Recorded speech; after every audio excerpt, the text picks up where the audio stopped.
so what is Fracture about? So it's a war story with some romance.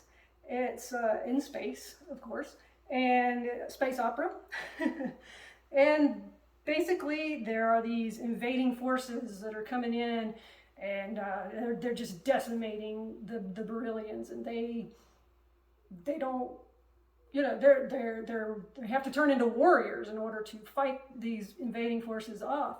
But then you have some Brillians that that believe they should become emotionless. Like the only way to fight off these invaders is to be emotionless automatons, to become true robots. So the characters are robots, the Brillians, but they're not robots like what we think. Their energy is what they really like. So energy within a body. If you think about, what was that movie?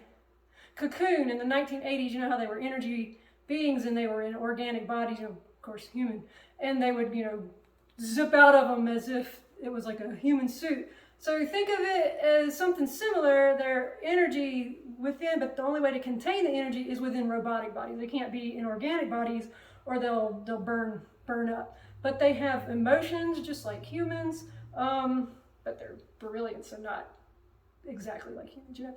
But they have emotions, they have bonds, they love, they have families, and they can communicate to each other through these bonds.